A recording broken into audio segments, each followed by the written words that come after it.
How's it going, guys? My name is Zach with the Movie Castle, and today we're going to be talking about Family Tree, Volume 1. This is written by Jeff Lemire, who you guys may know for Descender and Sweet Tooth. Lots of really cool stuff. With art by Phil Hester with Eric Gapstur and Ryan Cody.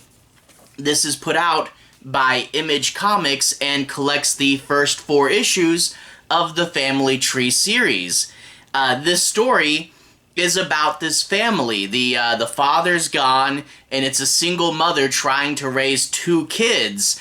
And they're, a good family. They're kind of argue with each other a lot. The older kid gets in trouble, but you can tell there is heart behind it all. However, the younger daughter gets a strange rash, but this rash is no ordinary rash.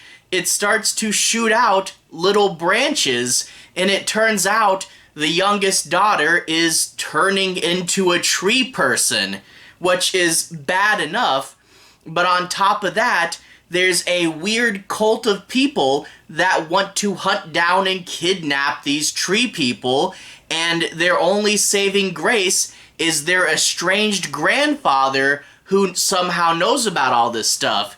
It turns out the reason why the father left them was because he too was turning into a tree person, but he wasn't so lucky. The grandfather tried to save him, and now it's time for the grandfather to see if he can do it right this time and see if he can save this little girl. Overall, a pretty cool story. What I really like about it, I like the family. The mom is, really mean to people, but it's done in this way where it's A, kind of funny, but B, you see where she's coming from. Even if later on in the story she maybe yells at someone she shouldn't, you can see that she's just been through a lot and she's really tired, And it's a real honest family. The older brother will say or do something stupid, but it's because he's just too young and inexperienced to know what's happening. And then you get the whole tree thing. I don't know if it's supposed to be a curse or if it's a disease or something, but you can tell it's Jeff Lemire's way to talk about something serious, to talk about death. And, the way that it really shook this family up, the dad left and they didn't know why. He didn't want anyone to see him go down this horrific process, but in turn, it left the family really sad and confused. And there's even things like, the kid has visions of the father inside this giant tree world, and it's kind of like, like a heaven place. And, the idea to talk to someone that's moved on and, someone that isn't really there, but to get to see them again, it really is, kind of heartbreaking when, the daughter comes out and no one believes that she actually saw her father. There's good, really deep-cut family moments in here, and Jeff Lemire is always such a master at character and tension. It's some pretty good stuff, even outside of the road trip, getting chased by cultists with supernatural tree stuff. It's got a lot going on with the family. But that being said, with this book, and I know it's only a volume 1, but the whole only 4 issues in a volume thing that they're doing with comics nowadays, you really feel it more in this book than a lot of other ones. It's like you just get a little taste of this world and it's over too soon. And I kind of wonder if Jeff Lemire knew that he was only going to get 4 issues a volume, because the story does move a little faster than I would have preferred. I would have loved to get more time with the family before things got too terribly crazy, and I would have loved to see more on-the-road elements of this road trip, but as it stands, it does move pretty fast, and in general, as long as they're proportionately priced like this one is, it's only $9.99 for the 4 issues, so that's not too bad. As long as they're proportionally priced, in general, I don't really mind the 4-issue trades, but And this one, I really, I burnt through it and I was like, I want more. So I think this comic is a little bit old. I think it's from 2020. So there's probably another volume out. So I'm going to go and hunt that down next time I'm out at the stores. But yeah, if your comic's biggest flaw is it's over too soon, I guess that's not a terrible flaw. But yeah, this one is a little rushed, and it's not a Jeff Lemire classic like, say, Gideon Falls or Descender or Sweet Tooth or anything like that. But it's still a really fun Jeff Lemire story, and I did really like it. It's just, I wish it had more pages in it.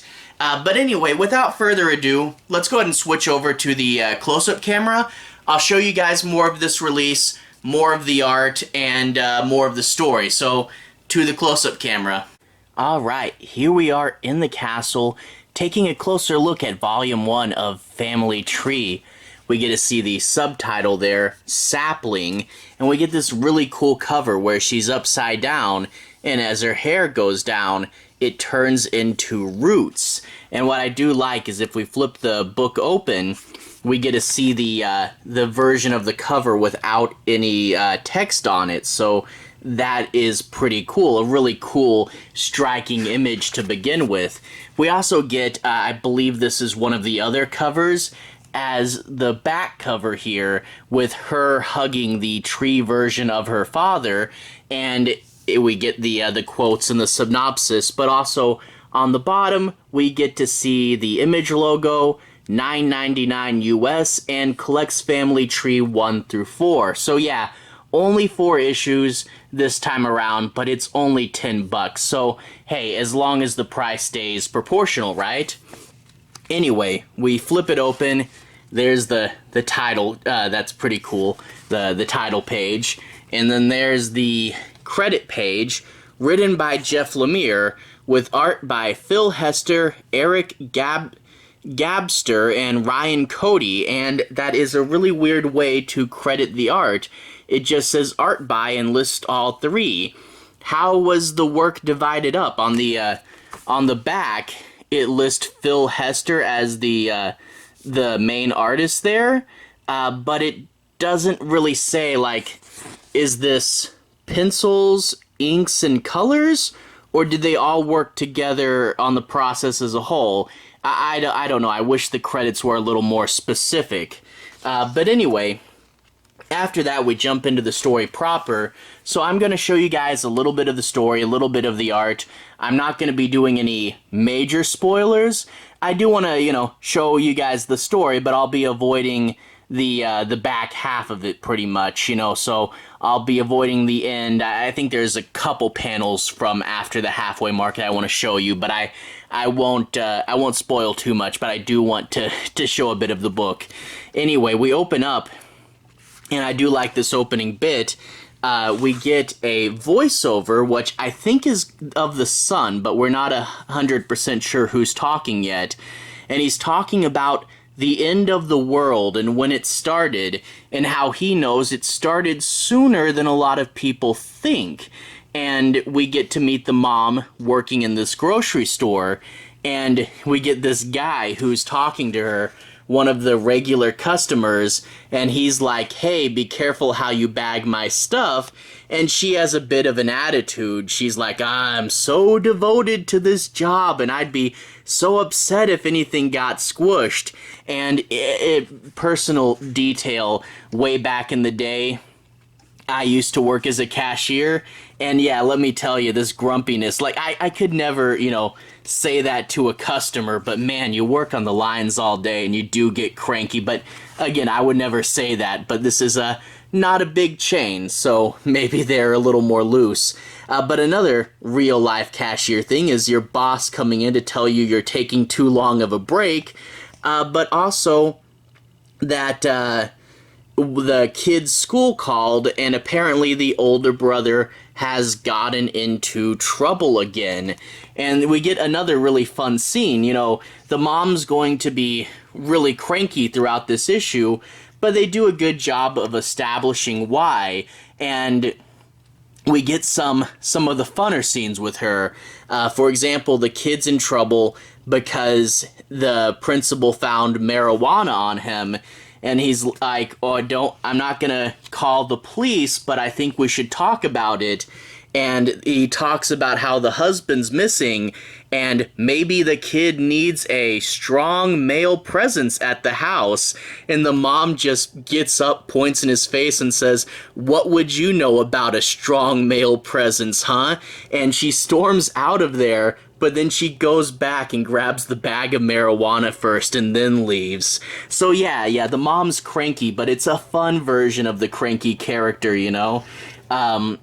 While all this is going on, we get to see, normal life. They're at their dinner table, they're bickering, and, the older kid's being a little bit of a smart aleck, but the younger kid had a rash, and the mom's looking at it again, and since she last saw it, it's gone from being a rash to essentially being tree bark. And you get, the siblings, ew, gross, no, shut up. And I do like, a really real family. They'll argue and they'll bicker and stuff.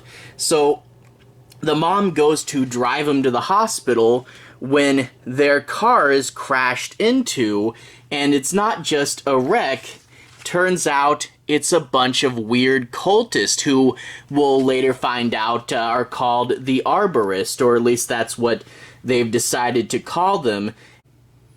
And their headquarters is actually in this school. So yeah, the boss of this cult sitting behind the desk, and then instead of the students, it's all these weird guys with axes and machetes and stuff. It's pretty nuts. But anyway, they're surrounded by the cult when they're saved by Grandpa, and Grandpa's estranged. They didn't even know, the kids didn't even know they still had a grandpa, and we get a little bit of his backstory. A few years earlier, this book actually takes place in the 90s, which is pretty cool, but he's at this motel, and he's taking care of the kid's father, who the kids didn't know had actually had this same disease or curse before, and he's not looking too good. Well, we get a fun action scene where he fights the cultist off, and, we get to see that Grandpa's a really tough, older action hero guy. But yeah, that's what happened to the father. And again, when this mirrors death, the idea that you wouldn't want your family to see this, but they want to be there for you. But anyway, Grandpa saves everybody from the cultist. Their car is wrecked, but they get in the truck with the grandpa, and the mom is apprehensive at first, and the kids will eventually convince her to go with him. And that's the thing, like I say, when the mom is cranky and, like, as an audience, you're like, get in the truck, he's the only one who can save you. But you see, after all she's been through, you see why she'll make decisions like this. But, she's not so stubborn that she doesn't, get in. She is eventually talked into it by her kids. And yeah, finding out who this grandpa you never met before, turns out he's really, really cool, big beard and gun, but you wonder, and it's not ever fully explained, because it sounds like the dad had problems with his dad, so what exactly happened there? And I'm hoping, we'll get more backstories in future issues. But they go off, and they're on the run, and the cultist is chasing them. But what exactly is going on? For example, we know because of the voiceover narration and this one little glimpse into the future here, that apparently this is all going to end terribly in some sort of apocalypse, but we don't get to find out why or how just yet. So that is really interesting. Like I said, the biggest flaw with this book is just that it's over too soon, which is, probably the best flaw to have. But I want to go out and I want to read the rest of this story. And I'm hoping that when it's all done, it does get printed as an omnibus. I would really love to see that. Overall, not Jeff Lemire's biggest and best thing ever, but I really did like it. I thought it was a really fun book. I wish it was a little longer, but yeah, still, a really cool idea, talking about death in a different way, and really, Grandpa is a fun character in this book. You know, old man, bag full of guns, and, you know, fighting off all these crazy people. Overall, I thought it was pretty cool. Anyway, to everyone who's watched so far, thank you for watching. To everyone who's liked and subscribed, thank you. You really are helping the channel out. I'll leave a relevant playlist on the bottom. This should be my Jeff Lemire playlist. I've talked about Volume 1 of Gideon Falls. I talked about his new book, The Passageway. And I've talked about a few other things from him. He's a really good writer. So if you want to see me talk about more of his books, you can click that playlist right there and find more stuff. Anyway, have a good day. I'll see you guys again very, very soon. Relevant playlist on the bottom. Have a good day now.